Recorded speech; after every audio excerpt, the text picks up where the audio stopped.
que é a vida?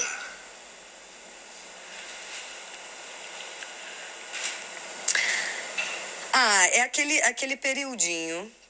É aquele periodinho. Porque assim, sabe aquela música A Gente Mal Nasce e Começa a Morrer? A gente nasce. E aí a próxima coisa que a gente sabe que vai acontecer é que a gente vai morrer. Né? Tipo, a coisa que a gente sabe. Tem umas coisas que você desconfia. Você pensa assim, eu acho que eu quero fazer uma faculdade de...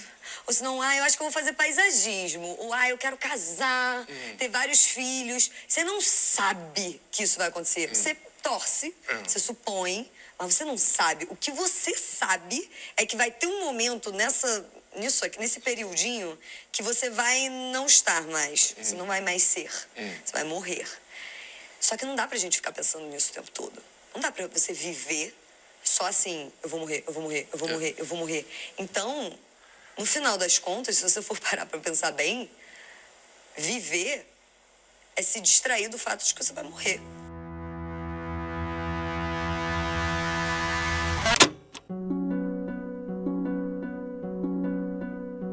O que você acabou de escutar é um pedacinho de uma entrevista, de uma conversa entre Marcelo Taz, disponível em seu canal de YouTube chamado Provoca, com a Júlia Tolesano, mais conhecida na internet como Jut Jut. Meu nome é Caleb Guerra e esse é o Bienal do livro de número 67. E a minha pergunta, meu querido, minha querida ouvinte do Bienal do livro, é a seguinte: você concorda com ela?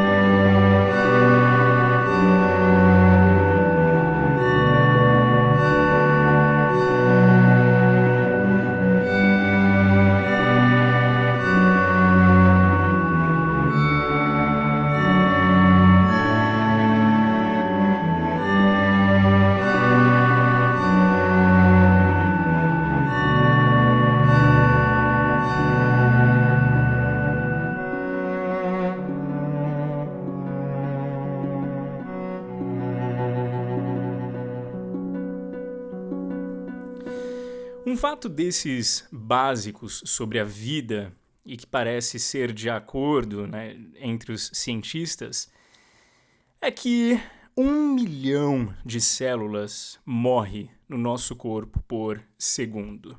A Universidade de Medicina Karolinska Institute diz que são quase 1,2 kg de célula por segundo. Então, aproximadamente 1 milhão de células morre no nosso corpo por segundo.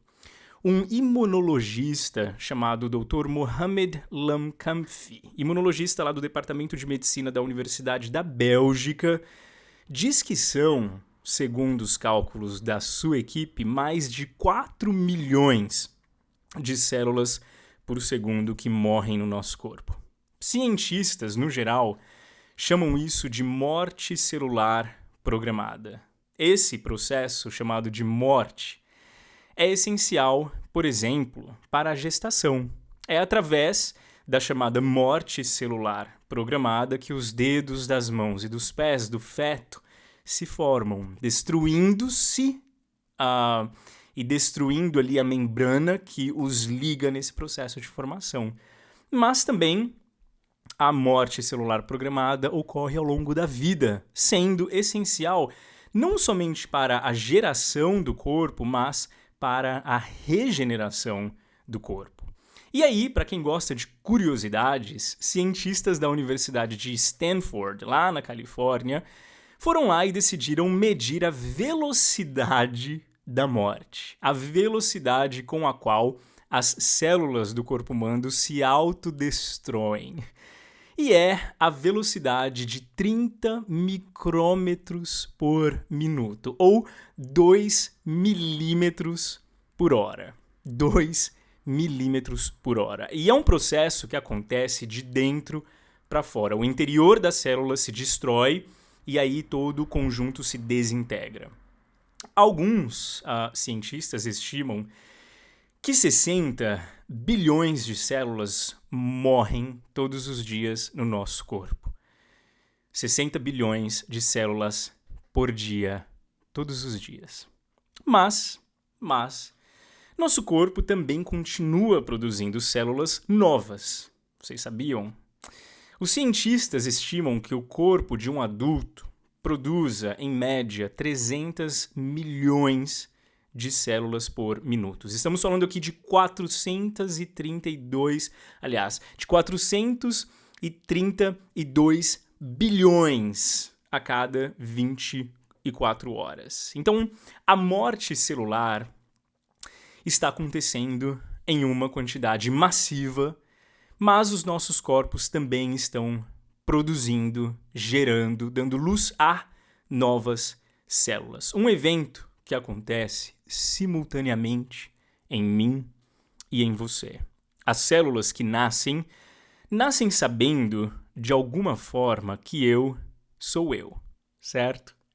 As células que estão nascendo agora no meu corpo, resultado da morte de outras tantas, estão nascendo sabendo, de alguma forma, que eu sou eu. Não é como se eu estivesse me tornando aos poucos o meu vizinho Manuel. E nem como se você tivesse se tornando aí a sua colega de trabalho. É estranho, mas fatos básicos sobre o ser humano são um pouco bizarros mesmo. Então, coloque isso em perspectiva. Existe um você, um eu, e todos nós sabemos que esse eu está lá.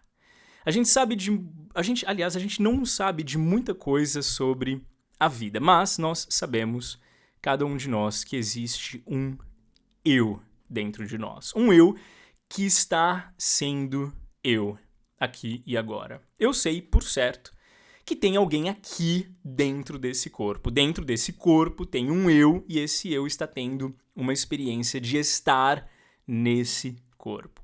Então, o que sabemos sobre biologia básica é que os nossos corpos são essas estruturas materiais que estão indo e vindo de nós o tempo todo.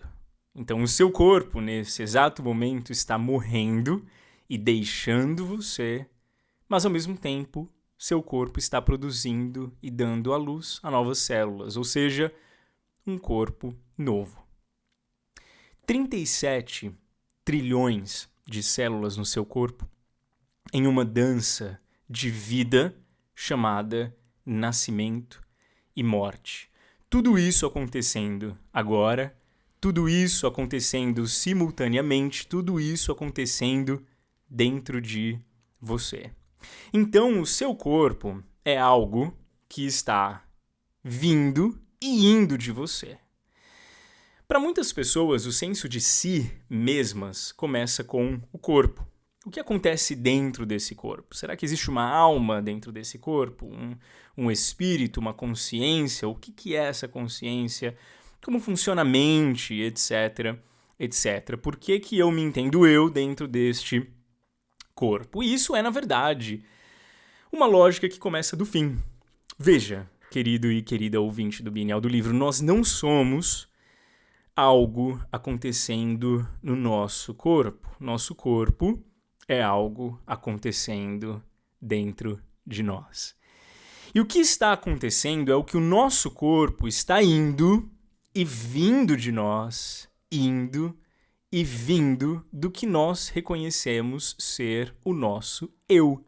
O meu eu, o seu eu, constantemente, o tempo todo. Se eu fosse dizer para você, onde você está agora? Pergunta difícil, porque o seu corpo está aí, exatamente onde o seu corpo está, certo? Mas onde você está? Aponta o dedo aí para você mesmo, para você mesma.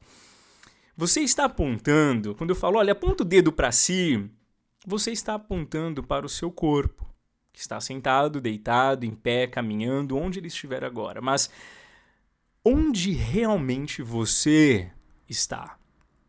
Se você estiver ouvindo, aliás, se você estiver ouvindo esse episódio perto de alguém, aponta agora o seu dedo para essa pessoa. Aponta o seu dedo para essa pessoa. Agora a pergunta é, onde está essa pessoa? Sabemos, você mais do que eu, que o corpo dessa pessoa está aí e você está apontando para esse corpo. Mas você sabe realmente onde essa pessoa está? Onde realmente ela está? Se você mandar eu apontar para mim mesmo aqui, eu estaria apontando, então, para o meu corpo. E o meu corpo é o que está indo e vindo de mim mesmo. Eu, apontando para o meu corpo, estou realmente, então, apontando para mim? Talvez, e talvez não. Nós somos, o eu é algo que não pode ser facilmente localizado. Não dessa forma. Não com esses olhos, não com esses dedos. Esse senso de si, ele é ilocalizável. Você não pode apontar para ele facilmente. Não exatamente, não com precisão geográfica. Então, uma coisa que você sabe sobre a sua existência é que você não pode apontar ou essencialmente provar em qualquer forma lógica e sensorial o seu eu. Porque toda vez que você aponta para si, você está apontando para algo que está vindo e indo do seu eu o tempo todo. Se você considerar que o seu corpo é formado por átomos e esses átomos são compostos de partículas subatômicas, que por sua vez são essencialmente manifestações de energia interagindo, perceberá que, na verdade, nem existe nada realmente sólido. O sólido é uma ilusão. O que percebemos como sólido é, na verdade, um conjunto de padrões de energia em constante interação. A física moderna entende que a matéria e energia são intercambiáveis e que a solidez é uma ilusão criada pela força de repulsão entre átomos e moléculas. Coisas que eu li para trazer aqui porque físico não sou, certo? Mas bem, esse morrer e nascer, essas células terminando e outras começando, essa morte de células e nascer de novas células é central na vida. O que eu e você chamamos de a experiência de viver, a experiência do eu que eu tenho aqui em mim e do eu que você tem aí em você, essa experiência de estar vivo, de viver, é a dança constante entre nascimento e morte. O problema não é que você agora 1 milhão de células morreu no seu corpo agora. Outro 1 milhão de células. E outro 1 milhão de células. E outro 1 milhão de células. O problema não é morrer. O problema seria não morrer. Se essas células que estão morrendo agora, e agora, e agora, se essas células parassem de morrer, aí sim teríamos um problema. Então esse morrer e nascer que acontece milhões, bilhões de vezes por dia é absolutamente necessário para que você e eu continuemos com a experiência de viver. Continuemos vivendo. Então o que eu e você chamamos de viver ou de estar vivo é, na verdade, uma dança entre a vida e a morte. É uma dança entre as vindas e as idas que acontecem enquanto nascimento e morte acontecem. O que chamamos de estar vivo é, na verdade, a morte e a vida acontecendo em nós o tempo todo. É o indo e vindo, nascendo e morrendo, acontecendo dentro de algo maior que o nascer e o morrer. E esse algo maior é a minha experiência de estar vivo. Então, vida e morte não são a última coisa que acontece, ou a última realidade do que acontece. Nascer e morrer não são duas coisas acontecendo nas pontas de uma linha do tempo. a sua vida não começa no nascimento e termina na morte. A sua vida acontece enquanto você morre e enquanto você nasce. Continuar morrendo e nascendo é, portanto, o que te dá vida. Percebe? Nascer e morrer são eventos acontecendo dentro de algo maior que eles. Então esse corpo, o seu, o meu, e essa morte e esse nascimento desse corpo são coisas acontecendo dentro daquilo que sabemos e entendemos como eu, nós. Nenhum desses dois eventos é o extremo de dois lugares no tempo e nem o fim de cada um. Então pensa aqui comigo. Comumente falando, uma pessoa normal, pensando sobre a vida e a morte, diria que a vida é isso aqui, certo? Você vivo aqui e agora. Ou você está vivo aqui e agora, ou você está morto. Ou seja, não está mais aqui. Você se foi. A diferença entre vivos e mortos, então, seria essa: quem está aqui e quem não está mais aqui. Para muitas pessoas, vida e morte são formas de falar sobre uma experiência dentro do espaço-tempo, significando você está agora vivo. E se você morrer, você então nos deixa, você está morto, você está não mais. Vida e então morte. Vivo, viva, e então morto ou morta. E isso não é... Bom, isso é uma dimensão das coisas e da forma como as coisas são. Mas, no nível celular mais básico, essas duas coisas estão acontecendo ao mesmo tempo. E são absolutamente necessárias para você e eu continuarmos tendo a experiência de viver. Os dois eventos estão presentes agora e ambos são necessários aqui e agora. Sim, e na real ninguém sabe o que acontece realmente quando a gente morre. A gente não tem ideia do que acontece no exato momento em que a gente apaga. A gente não sabe se uma porta se abre e a gente chega numa recepção cheia de comes e bebes, pra gente se situar um pouco. O que sabemos é que as nossas células, aquilo que nos compõe e nos segura de alguma forma nessa experiência que nós estamos tendo de estarmos vivos, esse corpo, essas células estão participando entre indas e vindas de algo que é maior do que elas.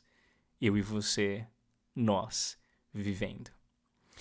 Então, se você for fazer uma extrapolação disso tudo aqui, como você e eu não sabemos que vida e morte, como conhecemos aqui no planeta Terra, não é, na verdade, um indo e vindo de alguma realidade maior que nós conheceremos uma vez, talvez, completamente imersos nessa realidade maior. E nós veremos, então, essa experiência de vida e morte da mesma forma como eu e você agora estamos refletindo sobre nascimento e morte acontecendo celularmente dentro de nós e entre nós o tempo todo. Dessa forma, a morte é natural e naturalmente bem-vinda. Coisas vão para que coisas possam vir. Você é o que é hoje porque coisas morreram. Inúmeras coisas morreram no meio do caminho. E sua experiência de estar vivendo foi reformulada a partir do que morreu, porque juntamente com essas coisas morrendo, outras coisas nasceram e nascem.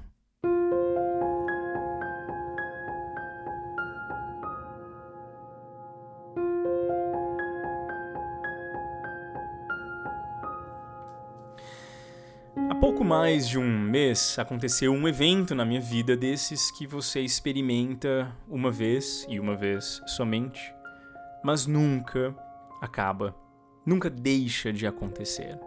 A minha mãe faleceu no dia 14 de junho de 2024. Inspiração de vários episódios aqui do Bienal do Livro e primeira pessoa a ouvir realmente esse podcast. Minha mãe andou dizendo nos últimos anos, inclusive, que eu tinha me tornado seu guru. Seu episódio favorito era o do coração desbotado do Manza. E eu gosto de usar imagens. Sempre quando eu falo desse evento que aconteceu, não só quando eu falando da minha perspectiva, mas também da perspectiva dela. Eu já me peguei usando várias imagens diferentes, né? Ela virou a esquina que dá para a eternidade, seu corpo cedeu ao peso das nuvens, ela iniciou sua jornada do outro lado do rio, enfim. Mas aqui hoje, para ressoar com esse episódio, com o começo desse podcast, eu vou usar a palavra morrer mesmo. Minha mãe morreu. A luz a luz da morte da minha mãe, a pergunta que fica automaticamente é: o que foi então a sua vida? Jut, a youtuber, disse acreditar que a vida da minha mãe foi esse período onde ela se distraiu do fato de que um dia ela iria morrer. E esse é o fato sobre pessoas que na ponta da língua conversam sobre vida e morte, a morte, consequentemente, a vida, como dois pontos nos dois extremos de uma linha do tempo.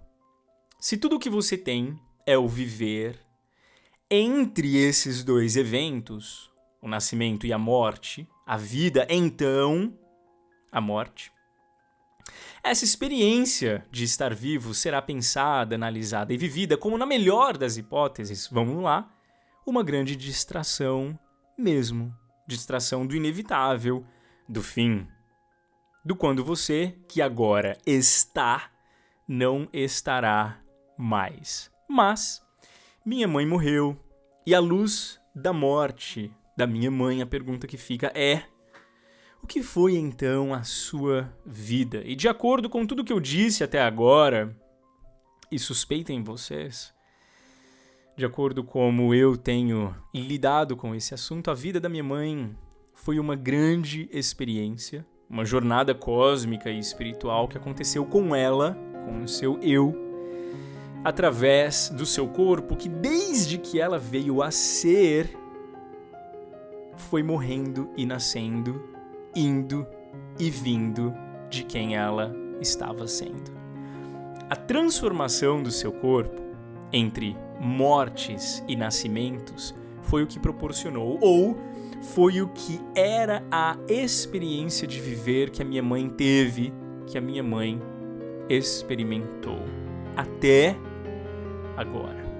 E esse é o fato sobre pessoas que na ponta da língua conversam sobre a morte e, consequentemente, sobre a vida, como a experiência que o eu tem enquanto parte da transformação do seu corpo, tendo nascimento e morte como eventos diários e necessários para que a jornada continue sendo possível de ser vivida e experimentada.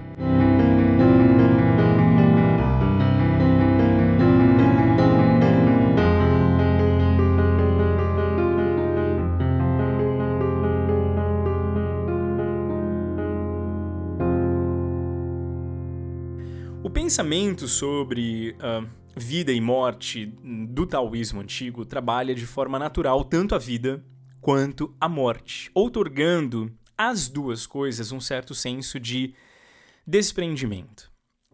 De encontro, nós temos Jesus, mesmo que dizia que quem amar a sua própria vida, perdê-la-á. Ou seja, no ímpeto de amar a vida como bem supremo acima de todas as coisas, seres humanos facilmente a perdem. E como a perdem?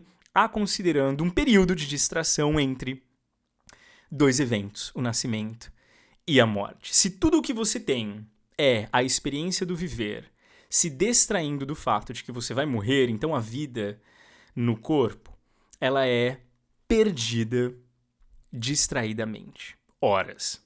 E eu não tô aqui falando de formas de viver diferentes, tá? Jujut e eu vivemos provavelmente da mesma forma, talvez ela melhor do que eu, comendo, bebendo e compartilhando momentos. A diferença é que no primeiro paradigma Jujut, esses momentos de viver são vistos com a mesma pequenez com a qual falamos do ciclo da água, como a água saindo da caixa d'água, passando pela torneira e caindo na pia.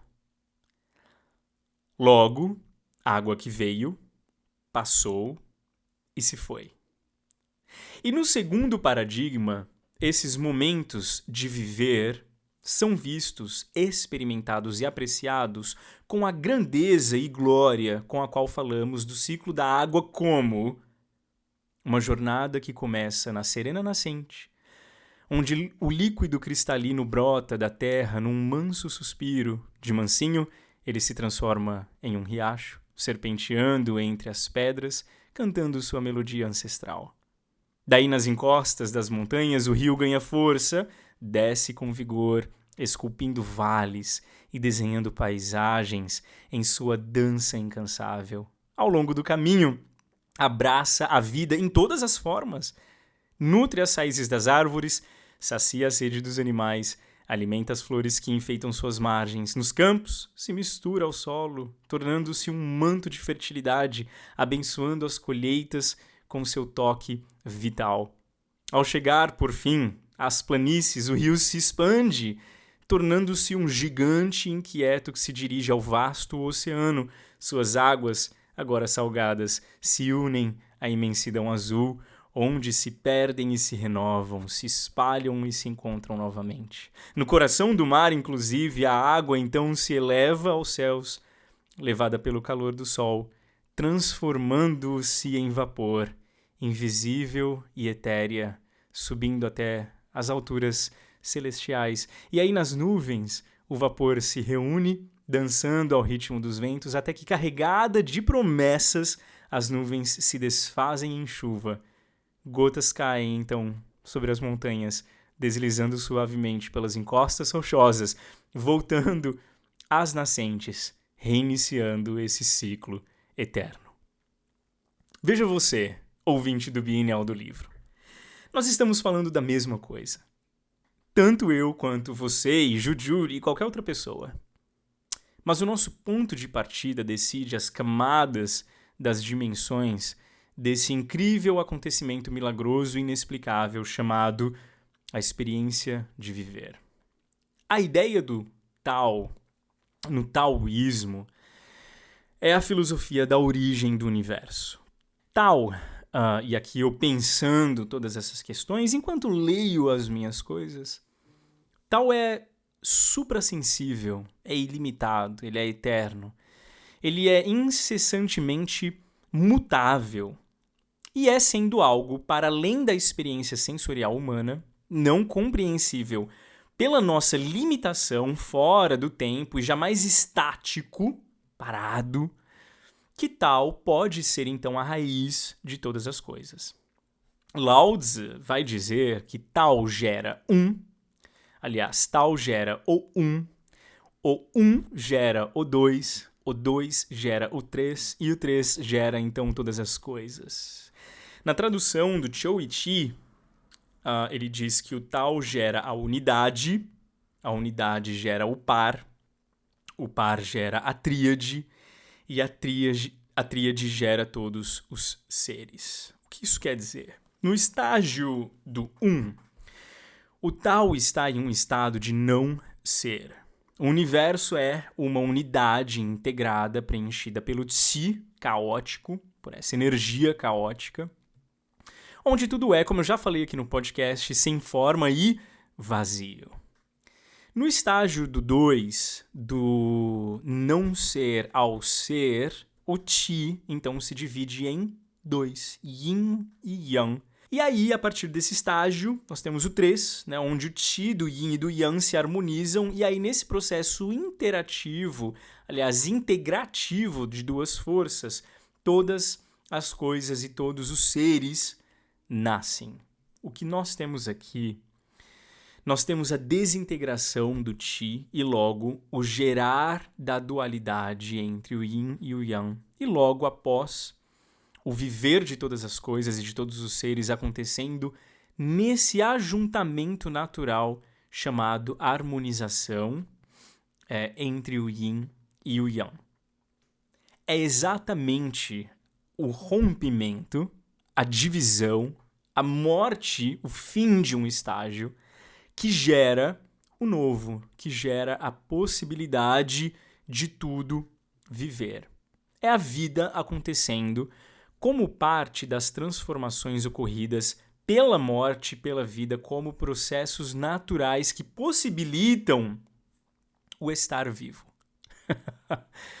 Como Zhuangzi disse também, tendo Qi dado corda a um processo natural de transformação que gerou esse universo, o mundo e todos nós, ele diz que o céu, então, não pode deixar de ser alto, a terra não pode deixar de ser vasta, o sol e a luz não podem deixar de mover-se, todas as coisas não podem senão prosperar, e isso é o Tao. Ou seja, isso tudo é a natureza das coisas. A morte não somente existiu antes de eu e você vivermos, muito pelo contrário. Ela aconteceu para que eu e você pudéssemos viver. A morte, ela não somente vai existir depois de eu e você, depois que eu e você tenhamos vivido. Não, a morte ela acontece para que eu e você possamos continuar vivos agora.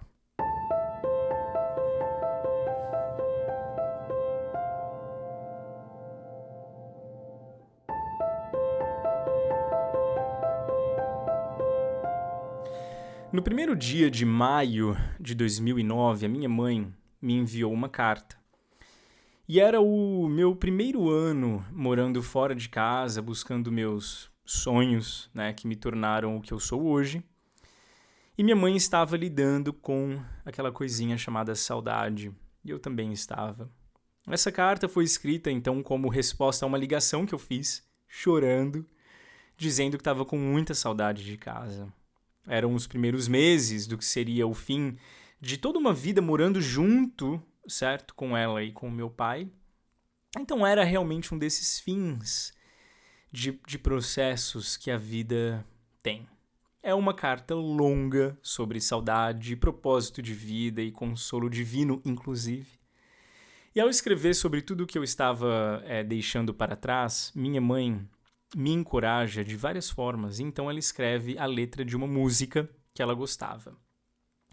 Em um momento da carta, também a minha mãe fala com amigos e amigas que eu tinha, relacionamentos que eu tinha feito lá onde eu estava morando, e aí ela começa a escrever uma parte da carta que seria para eu ler para esses amigos e amigas também. A minha mãe sempre abraçando em grande escala, ok? Cristã, desde antes de eu nascer, na minha carta, minha mãe escreve o seguinte: em meio ao choro de saudade, fazendo uma faxina em minhas papeladas, encontrei escrito num caderno uma canção feita para Jesus. É uma canção antiga que amei desde que a ouvi pela primeira vez. Comecei a cantar e meditar em sua letra. Como meus pensamentos estavam voltados para meu filho, apliquei a mensagem da letra na vida dele e logo me lembrei de todos vocês. A letra da música é a seguinte: quero teu amor para entender que as flores nunca vão nascer sem que exista uma semente para oferecer sua própria vida em troca por amor. Quero teu amor para ver além do que meus olhos podem ver, que a resposta sempre chega ao amanhecer e que a noite nos prepara para receber.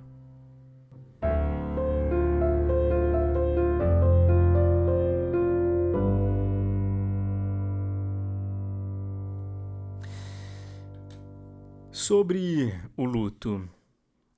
Saber dessas coisas torna a morte algo menos dolorido na vida, tanto de quem está para morrer, quanto durante o processo de luto de quem perdeu alguém? Eu acho que não. Não. Mas talvez, e só talvez, ajuda no processo de aceitação, mesmo com muita dor e sofrimento. E aceitação é importante. E por que a aceitação é importante? Porque, meus queridos ouvintes do Bienal do Livro, como eu já disse aqui, a realidade se sobrepõe a tudo. Toda vez que você quiser e tentar buscar uma briga contra a realidade vai sempre vencer, ok? Existem coisas que nunca serão feitas, apesar de você querer muito que elas sejam, que elas aconteçam. Existem coisas que nunca serão suas, apesar de você querer muito tê-las. E parece elementar, mas a morte, no sentido mais comum, popular e real da palavra agora, ela tem a capacidade de mestra nesse momento. É a incapacidade de driblar o fato de que uma vez anunciada, a morte é certa e não existe nada que você possa fazer para evitá-la. E é essa incapacidade que, de alguma forma, ensina que a realidade realmente se sobrepõe. Nas palavras do C.S. Lewis, a realidade é iconoclástica. Aceitar a realidade é a única opção. Então, quer dizer, se você quiser tentar, no fim das contas, travar uma briga, discutir, questionar a realidade, vai lá e depois, e depois volta aqui e me conta como foi.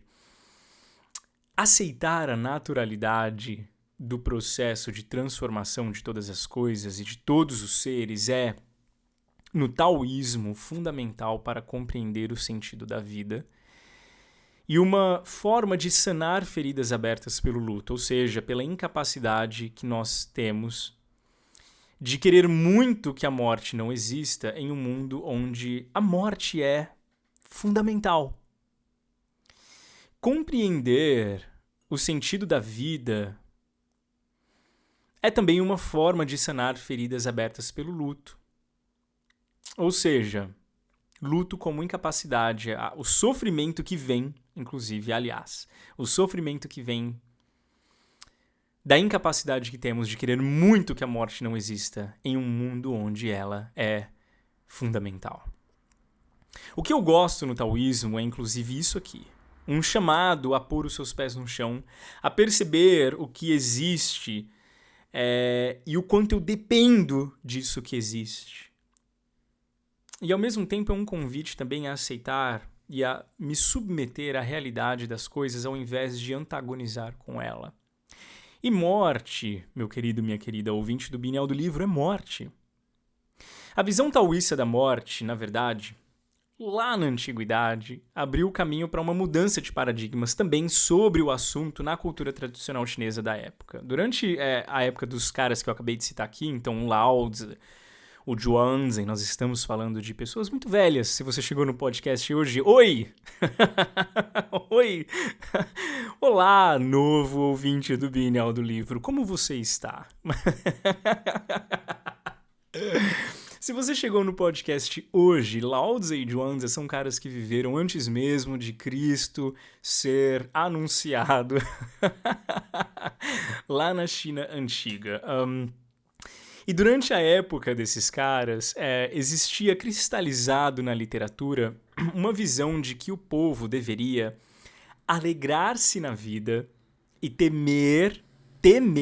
medo da morte mesmo. A ideia de que os mortos se transformam então em espíritos e as práticas de veneração desses ancestrais formaram a psicologia da morte do povo chinês naquela época, com uma distinção muito clara e arraigada entre vida e morte. O confucionismo da época, ele continua essa tradição, ele desenvolve essa tradição, propondo que a vida individual deveria ser transformada e integrada na vida maior do clã, da família e da sociedade para superar o significado final da morte. O princípio orientador implícito é a supremacia da ética, né, com vida superando a morte, enfatizando o significado social da morte individual para atenuar a dor e o sofrimento da morte. Então, a morte no confucionismo deixaria de ser o fim social de uma pessoa, caso ela conseguisse em vida viver em prol da comunidade. Então, olha, faça algo significativo com a sua vida para que quando você morrer, né, quando você finalmente morrer, a sua morte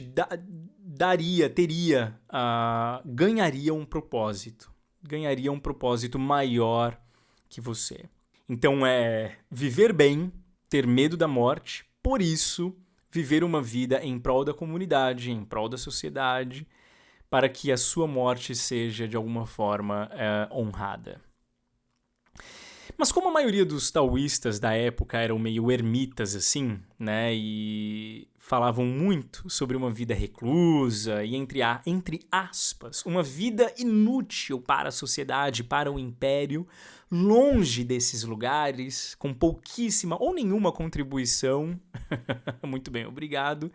Esse aspecto social da morte, esse propósito ético, né, e comunitário dela, fica obsoleto no taoísmo, porque os caras não estavam nem aí para essa vida social, para vidas moralmente e eticamente bem vividas. E aí o taoísmo ele segue um caminho então diferente. Desde Zhuangzi houve muitas declarações em louvor à morte, louvando a morte, rompendo com o tabu da morte na cultura antiga chinesa. Mas não só a morte de quem morreu mártir, sabe? Morreu contribuindo ao império ou à comunidade. Não, mas a morte mesmo, como processo natural de todos os seres, qualquer morte, a morte de qualquer pessoa, a morte de quem não é conhecido, a morte de quem nunca fez nada pela sociedade, a morte de quem está morrendo e não deixando nada nem ninguém para trás. Qualquer morte. Morrer para qualquer pessoa que tenha vivido de qualquer forma, com muita, pouca ou nenhuma contribuição digna de ser mencionada, é visto no taoísmo como mais uma parte do todo a ser celebrada, como mais uma parte dos processos da vida a ser celebrada. E essa ideia está bem melhor desenvolvida, desenhada numa história que Zhuangzi conta ali no seu livro.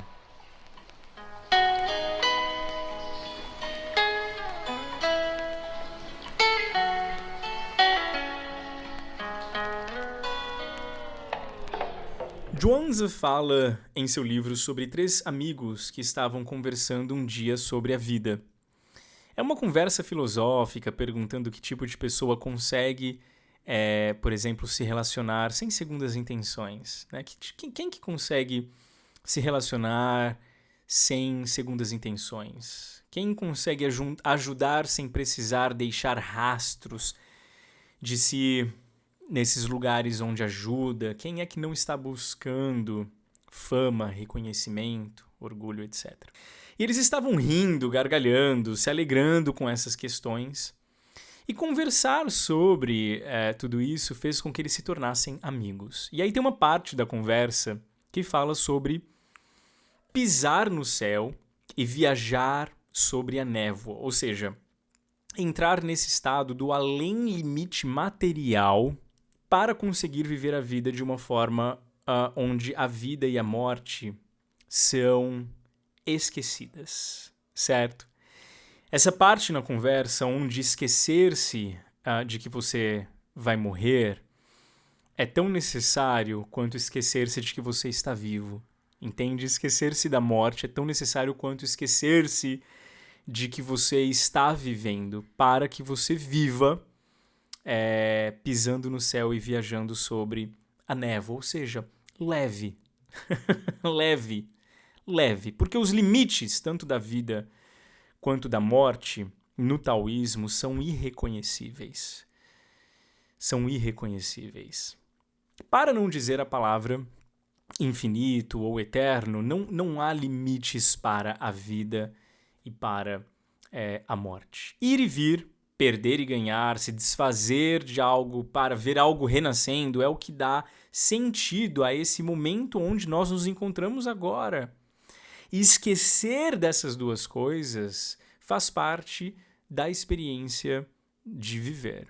De novo, Jujut, o viver no corpo não é uma distração da morte.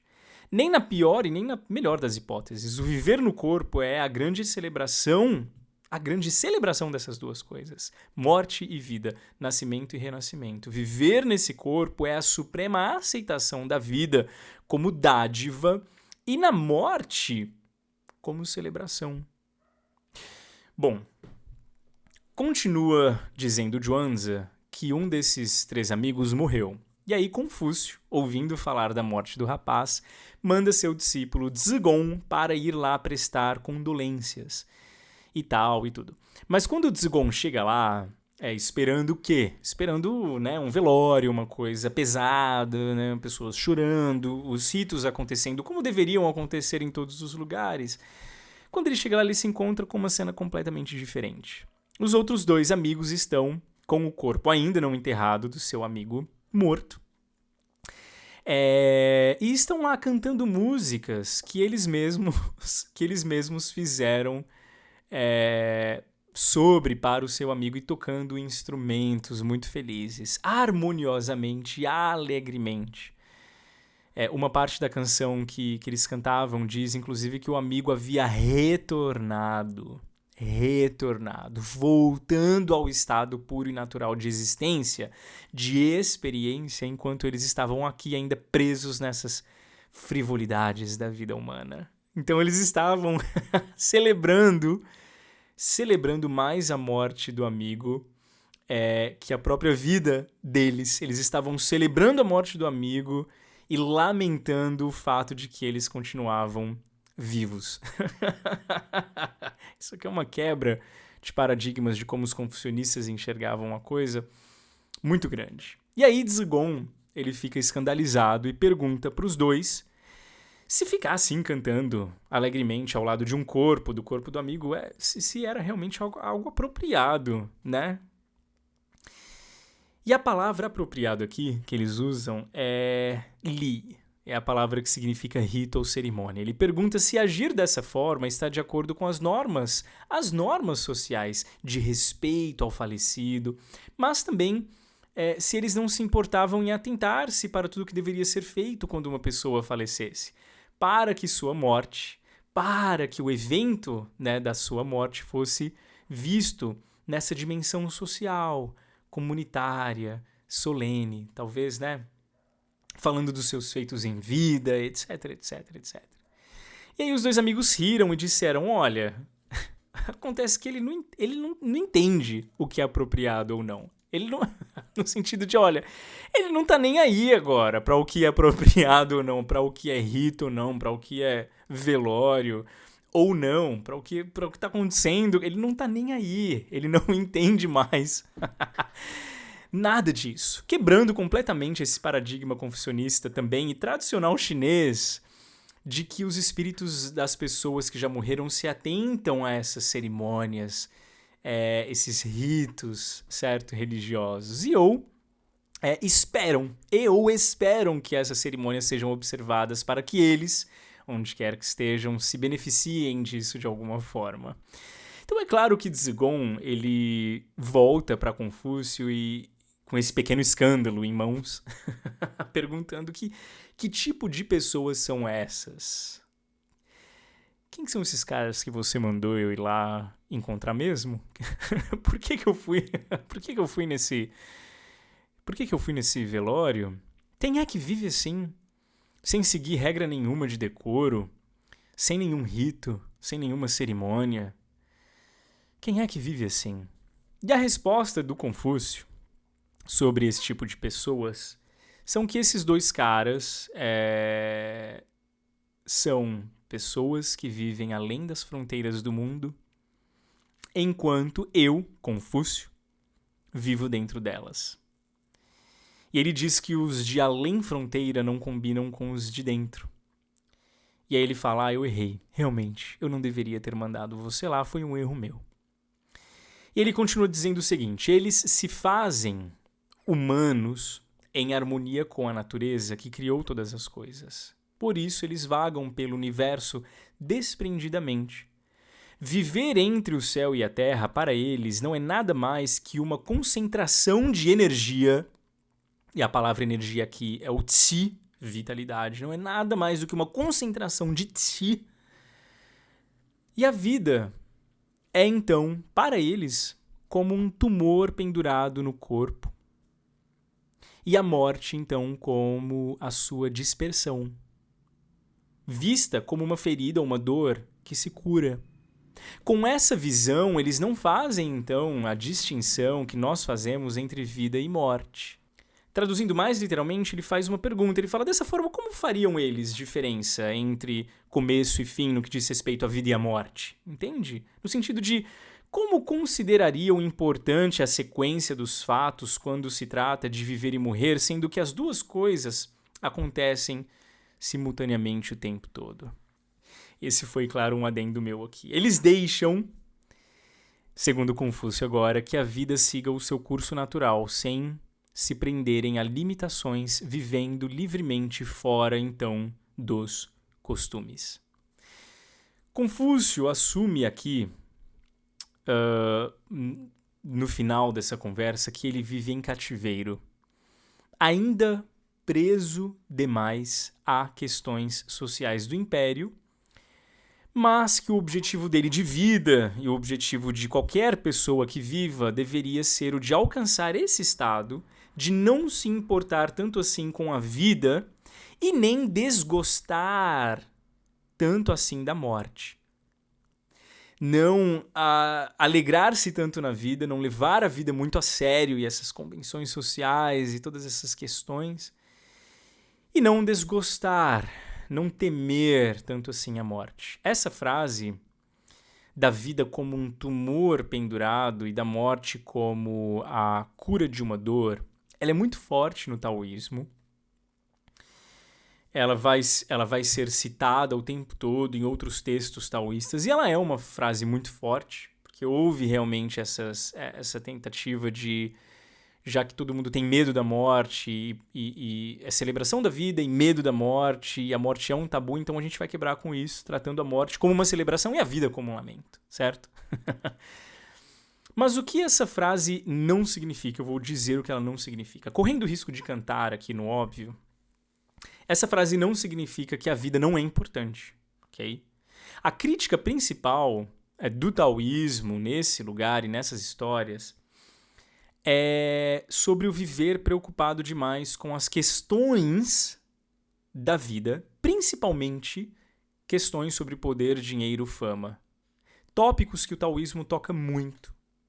Não é uma crítica sobre a experiência de viver, a experiência de estar vivo. A crítica é sobre essa visão da vida como um acúmulo de coisas.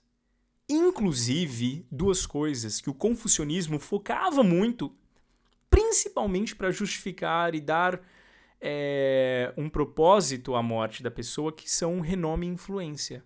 Nome, renome e influência. De novo, Jesus vai seguir a mesma linha de crítica. Quem amar demais a própria vida vai acabar perdendo ela, dizia ele. E por vida ele quer dizer uma forma de viver, até porque em outro lugar Jesus ele diz eu vim para que vocês tenham vida e vida em abundância. Então a gente entende as nuances da frase a vida como um tumor e a morte como a cura de uma dor dessa forma. E sobre a morte, ela não é considerada no taoísmo e nem aqui um evento superior à vida, ok? Ela é considerada uma parte da vida. Ela é considerada uma resposta inevitável à vida. Uma convidada muito bem-vinda à experiência de viver. Não é o estar em vida, vivendo agora, algo considerado, então, inferior à morte. É a morte sendo considerada em outras dimensões do pensamento, para além da ideia de que ela é o fim da vida. Para além da ideia de que morte é o fim da minha experiência de viver. Se a gente focar somente na morte, como esse grande evento catastrófico, sinônimo de fim, perda, o luto nunca sairá da dimensão da dor e da incredulidade. Uma palavra que nós usamos muito hoje em dia para a vida no chinês é shengming. Shengming, ok? Dependendo do contexto, sheng significa dar à luz, gerar, nascer, crescer, etc, etc. Até mesmo cru, a palavra para comida crua é sheng. E min, hoje em dia, fazendo companhia com sheng, significa vida, mas também significa destino. Antigamente, todavia, o uso mais comum de min, essa segunda parte da palavra que hoje nós usamos para vida, ela tinha o significado de ordem, comando. Então, receber ordens do imperador ou do general seria receber um min. E min significa uma ordem, uma diretriz a seguir, logo algo que selava o seu destino. Como substantivo, em algum momento da antiguidade, min significava, então, algo pré-estabelecido. Algo naturalmente irreversível. Algo que, falado sobre você, se torna aquilo que naturalmente será parte de quem você é ou parte da sua experiência de estar vivo. Não era visto como algo construído por você, mas sim algo como um caminho inquestionável, daí ela virando depois para significar destino, certo? Por significar ordem do imperador, não teria melhor palavra, inclusive, não é mesmo? Para ser usada posteriormente como destino, ou ordem natural das coisas, porque o imperador mandava em tudo na época. Então, se o imperador falasse e descesse um min sobre qualquer coisa, era exatamente como ele falasse que teria que acontecer. Vidas eram seladas pelas palavras do imperador. Mas bem, shengming, o nascimento de uma ordem que criou-se, que gerou-se, que veio a existir. Shengming nem sempre foram usadas juntas para significar somente vida, mas hoje são. E a gente costuma chamar, a gente acostuma chamar vida de shengming, shamin. No mandarim acaba passando batido essas questões. Mas pouco antes dessa história ali em Zhuangzi, ele toca nessa palavra. Ele toca exatamente nessa palavra. E ele fala o seguinte: morte, si, nascimento, sheng, tudo é min. Constantes como o dia e a noite, tudo é natureza. Morte, nascimento, tudo é min. Tudo é destino, tudo é ordem recebida. Tudo é ordem pré-estabelecida. Min, na verdade, é a melhor definição de vida mesmo, a vida que nós temos aqui na Terra enquanto nesse corpo. Porque min, segundo Zhuangzi, ela é feita de nascimento e morte o tempo todo. Morte e nascimento é o que compõe a minha experiência pré-estabelecida, a minha ordem recebida de estar tendo essa experiência, de estar vivo, de estar tendo a experiência de viver. Min é destino, ordem, mas também tem uma nuance nessa palavra que eu gosto muito, que é a ideia de que min é possibilidade. A possibilidade da experiência do destino que vai acontecer, sempre transitando entre a vida e a morte. Até porque ordem, por mais que seja antinatural pensarmos assim, uma ordem pode ser descumprida, certo? Ela pode ser questionada, pagando com a própria vida, se for o caso do imperador. Mas é assim que as coisas funcionam. Então, min é uma possibilidade pré-estabelecida. Existe um ofertamento, um oferecimento de uma experiência de viver que existe, caminha, transita no campo onde vida e morte estão acontecendo o tempo todo. Estar experimentando, vivendo essa jornada do min, a possibilidade de estar aqui agora fazendo o que você está fazendo, experimentando o que você está experimentando, é saber que Shan, nascimento, crescimento, o começo cru, faz tão parte da jornada quanto a morte. E aí, pouco tempo depois, em um outro capítulo, e depois de ter experimentado a morte da sua própria esposa, inclusive, Zhuangzi encontra um crânio em uma das suas viagens e acaba sonhando com esse crânio. E no sonho ele pergunta, entre outras coisas, porque é um sonho muito longo, talvez eu até faça um episódio sobre, se vocês já não estiverem cansados, porque estamos falando há 1 hora sobre morte. Se vocês não estiverem cansados, quem sabe um episódio sobre o sonho de Zhuangzi com o crânio. Mas enfim, nesse sonho ele pergunta, entre outras coisas, se dada a oportunidade, se o crânio voltaria à Terra para os seus familiares, amigos e para a vida que tinha.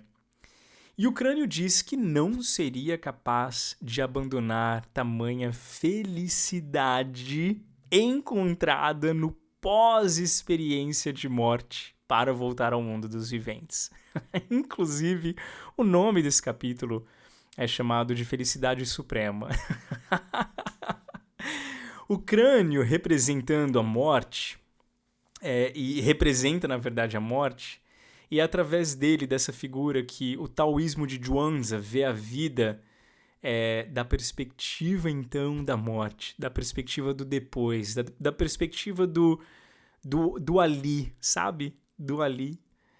E isso desconstrói essa visão confucionista da morte, que a gente já falou aqui, que valoriza a vida moral e comunitária e só enxerga a morte sob a luz da vida vivida.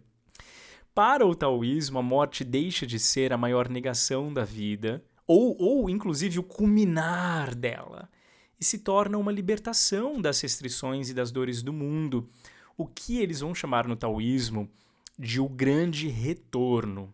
Atente-se você para a história dos 3 amigos, quando os 2 disseram sobre o terceiro que morreu que ele retornou.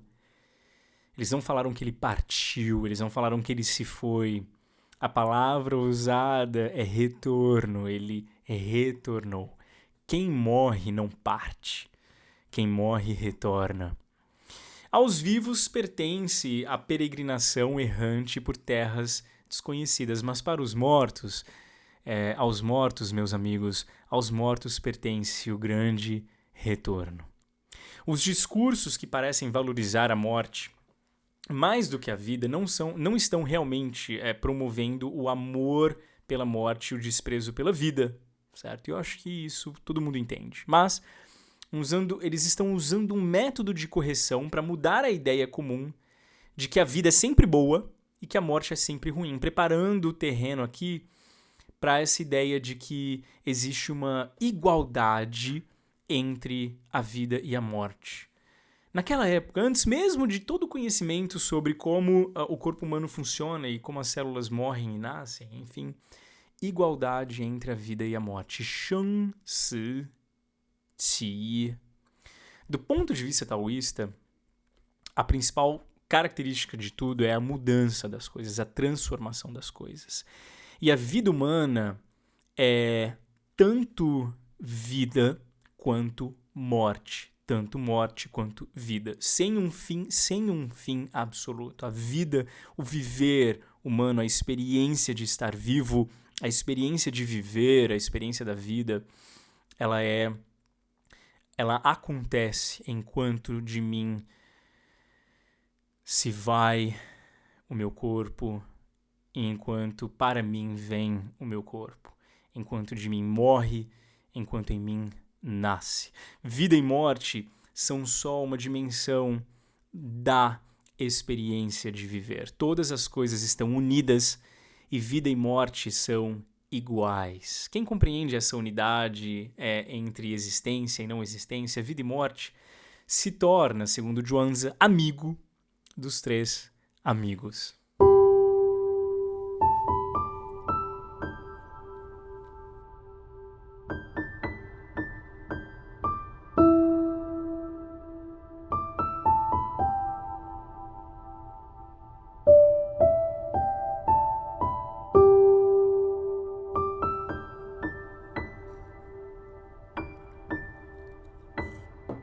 Bem, Shang Si Qi, igualdade entre vida e morte, é na verdade um conceito-chave no livro de Zhuangzi. E por quê? Um dos primeiros episódios aqui do Bienal do Livro tem inclusive um valor emocional muito grande para mim, porque foram gravados com um fone de ouvido normal, desses de celular, sem edição de áudio. E a parte mais legal de tudo é que eles foram gravados com a minha cabeça enfiada em um guarda-roupas. Em algum momento, naquela época, né? Tô falando como se eu tivesse começado esse podcast na década de 80. Mas em algum momento, há 4 anos, um amigo meu me disse que a acústica de dentro de um guarda-roupas era muito boa. E para compensar a falta de um microfone profissional, eu deveria então tentar gravar lá dentro. E hoje, o mais legal e significativo sobre isso é que hoje, neste exato momento, gravando este episódio, eu estou no lugar onde tudo começou. O segundo episódio, Tudo que se transforma converge, é sobre a ideia filosófica taoísta da nivelação de todas as coisas.